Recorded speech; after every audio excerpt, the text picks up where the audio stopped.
At 9 a.m. on July 22, 2004, 5 workers from the local Environmental Health Bureau's mosquito control team were spraying insecticide on a slope near the Lam Tin clinic. The terrain here was rough, with some spots requiring ropes to ascend, but they were accustomed to it and carried out their work proficiently. That day, as they prepared to spray, they discovered a female body in a nearby stream. The body was dressed only in underwear, with a tank top pulled up to her neck, covered in bruises and burn marks. The group was terrified and quickly reported it to the police. Upon receiving the report, the police rushed to the scene to investigate. The victim was a plump woman whose body had bloated and who had been dead for at least several days. You are watching The Case of the 230-kilogram Girl, brutally murdered for being too fat, on the channel True Crime in the World. As usual, if this story leaves an impression on you, don't hesitate to give us a like, subscribe to the channel, and turn on notifications for updates on the most classic cases. Further examination at the scene led police to find a shopping cart, an orange blanket, a green shirt, black trousers, and over 10 glass bottles on a large rock not far away. Based on the scene's evidence, the police determined that this was not the original crime scene. Instead, after the murder, the victim was placed on the cart, taken to the mountain's edge, doused with a substance to destroy the body and other evidence. The perpetrator did not expect that such a desolate place would have a regular mosquito spraying team, thus exposing the crime. Additionally, about 20 meters from where the crime occurred, the police found some personal belongings, including an ID card and cash. The ID card identified an 18-year-old female named Liu Meiying. Although the victim's face was completely destroyed by acid, the initial assessment from the ID photo confirmed that the card belonged to the victim, as both were obese. Of course, the victim's identity and the exact cause of death still required verification.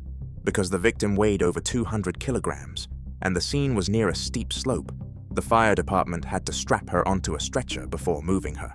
Now, the police began to investigate whether the ID card belonged to the victim or was accidentally dropped by the killer during the crime. They tracked down Liu Meiying's family, who said they had not seen or heard from her in a long time. After the family confirmed, the victim was indeed Liu Meiying.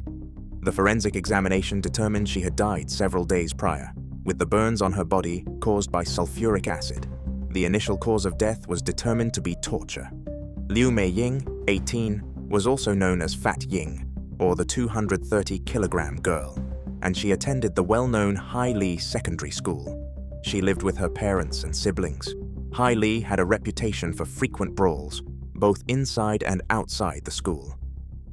Liu Meiying's mother shared that from a young age, she was keen on volunteering to help the disadvantaged, like those with intellectual disabilities or the elderly.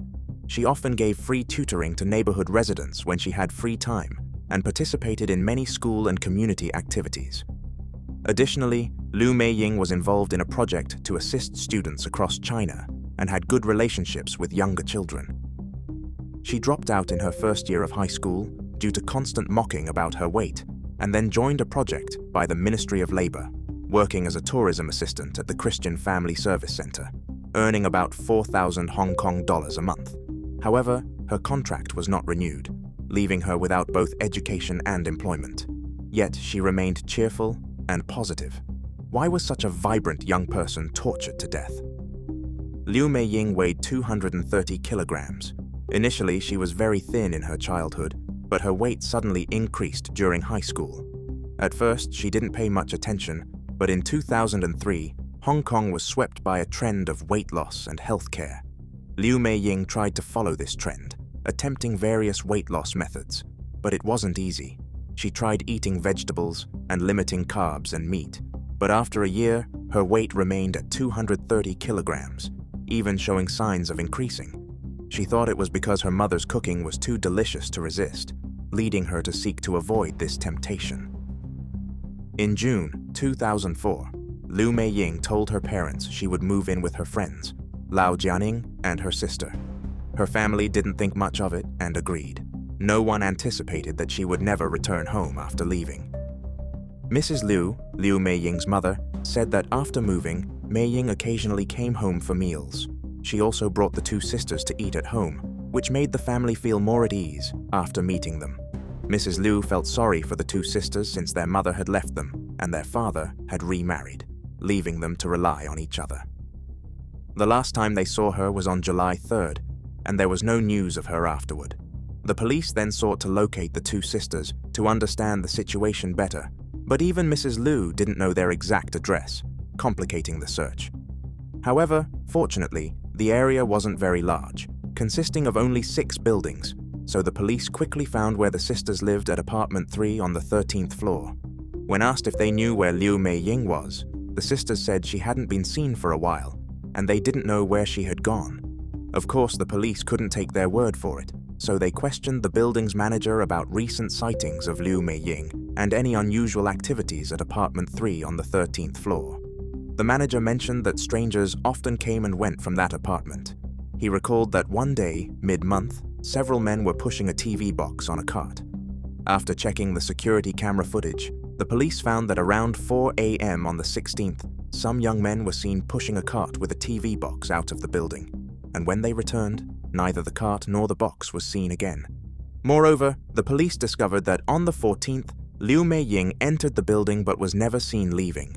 The police suspected that the box contained not a TV, but Liu Meiying's body. Following this, the police expanded their investigation, bringing over 20 of Liu Meiying's close friends to the station for questioning, including the Lao sisters. They also found traces of blood on the walls of apartment 3 on the 13th floor that had been cleaned. Ultimately, the police identified 14 teenagers among those questioned who were connected to the crime and arrested them. The youngest was 13 and the oldest was 21. The police believed that the initial crime scene was indeed apartment 3 on the 13th floor, where these 14 young gang members gathered. Most of the 14 arrested had criminal records. For example, the oldest, 21-year-old Du Zhenwu, had a history of robbery, smuggling, and drug trafficking. Lao Jianing was Du Zhenwu's girlfriend. The second defendant, 18-year-old Huang Jingwei, had a prior conviction and time in a rehab center. 15-year-old Fan Haowei had a record for assault. The most shocking was 14-year-old Lin Weishi, already with a record for buying and selling incense. This shows how dangerous this gang was. So why was someone like Liu Meiying, with her character, mingling with them? These youths had never met Meiying before. They only became close through Lao Jianing.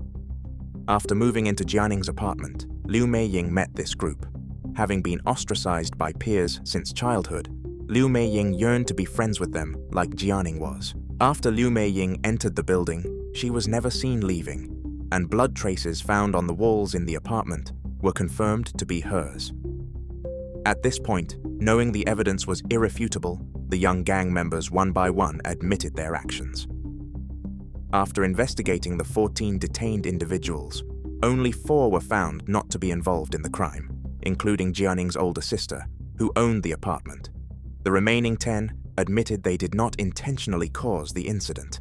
They were 21-year-old Du Zhenwu, the head of the Young Bull Gang, 18-year-old Huang Jingwei, 14-year-old Lin Weishi, 15-year-old Fan Haowei, 18-year-old Wu Niuxian, 15-year-old Lao Jianing, 15-year-old Li Yilang, 14-year-old Yan Haoxian, 13-year-old Ta Zivu, and 13-year-old Liang.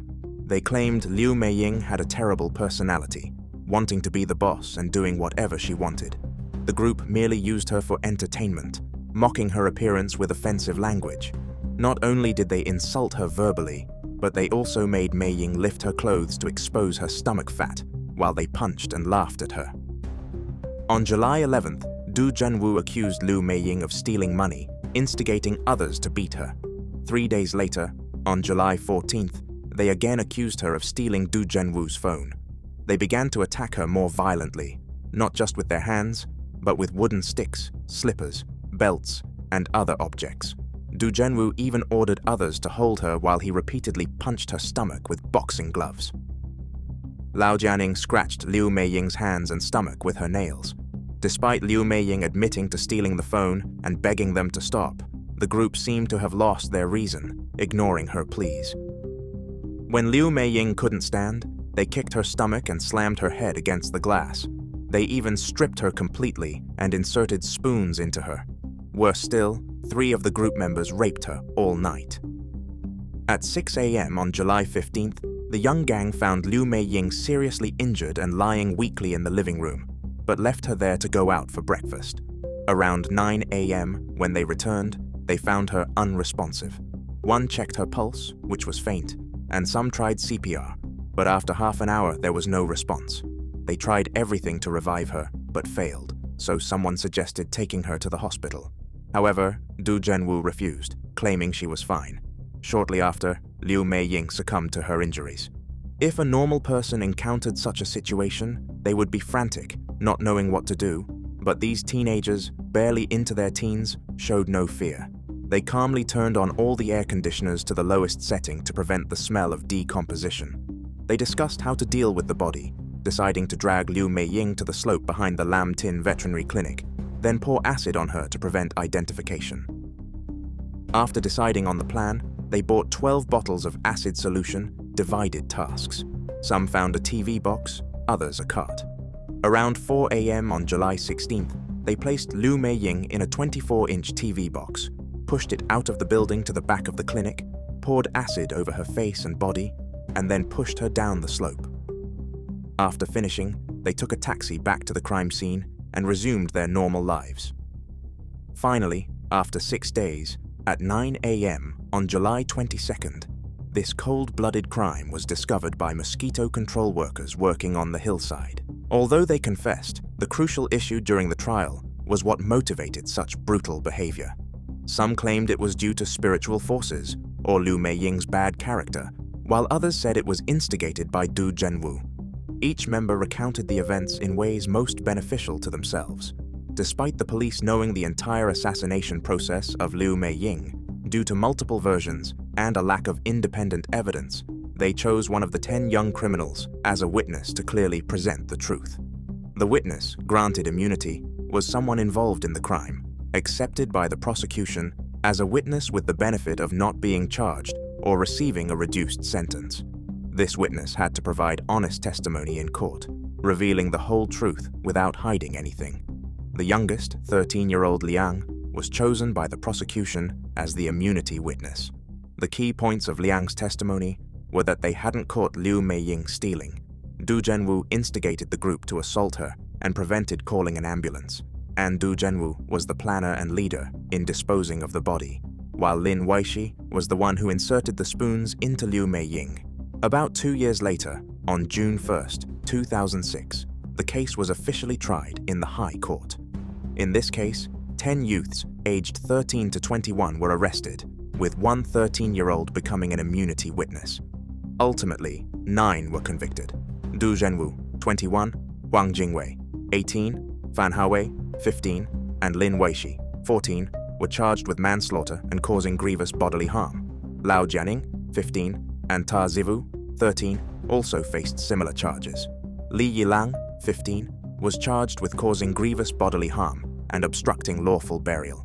Yan Haoxian, 14, was charged with causing grievous bodily harm. Among the 9, only Li Yilang and Yan Haoxian were not charged with murder.